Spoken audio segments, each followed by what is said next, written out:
بسم اللہ الرحمن الرحیم۔ السلام علیکم۔ توبہ کا ایک حیرت انگیز واقعہ۔ حضرت حسن خواجہ بصری رحمۃ اللہ علیہ کا زمانہ ہے۔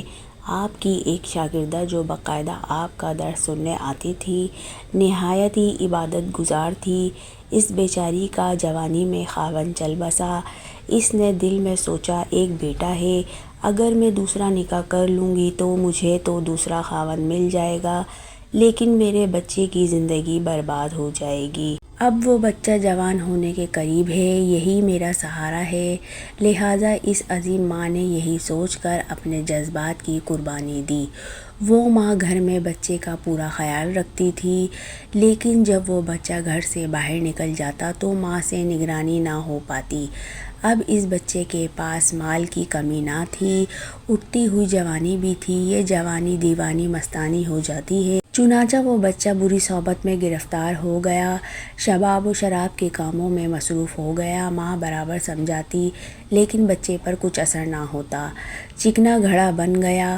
وہ اس کو حضرت خواجہ حسن بصری کے پاس لے کر آتی۔ حضرت بھی اس کو کئی گھنٹے سمجھاتے، لیکن اس بچے کا نیکی کی طرف سے رجحان ہی نہیں تھا۔ حضرت کے دل میں بھی یہ بات آئی کہ شاید اس کا دل پتھر کا بن گیا ہے، مہر لگ گئی ہے۔ بہرحال ماں تو ماں ہوتی ہے۔ ماں اسے پیار سے سمجھاتی رہی، میرے بیٹے نیک بن جاؤ، تمہاری زندگی اچھی ہو جائے گی۔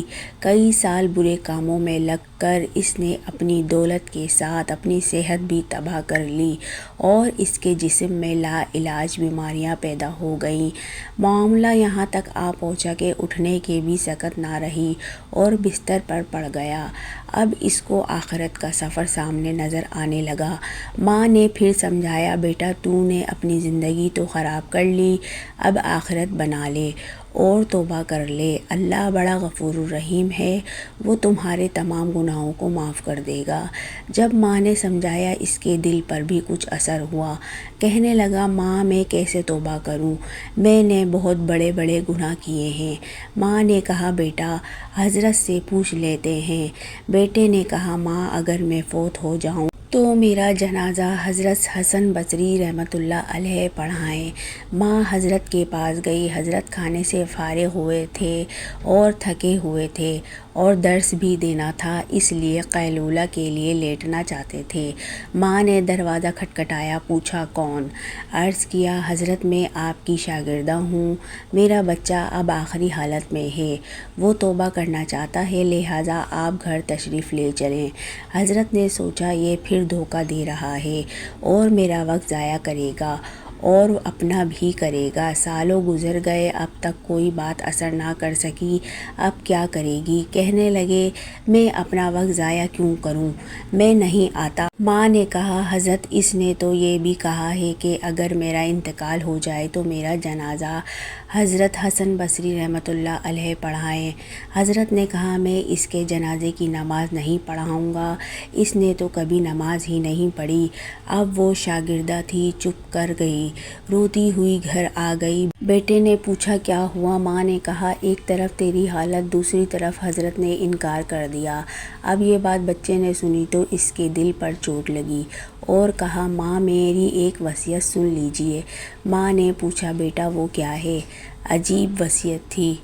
کہا، امی میری وصیت یہ ہے کہ جب میری جان نکل جائے تو سب سے پہلے اپنا دوپٹہ میرے گلے میں ڈالنا، میری لاش کو کتے کی طرح صحن میں گھسیٹنا، جس طرح مرے ہوئے کتے کی لاش گھسیٹی جاتی ہے۔ ماں نے پوچھا، بیٹا وہ کیوں؟ کہا، امی اس لیے کہ دنیا والوں کو پتہ چل جائے کہ جو اپنے رب کا نافرمان اور اپنے ماں باپ کا نافرمان ہوتا ہے، اس کا انجام یہی ہوتا ہے۔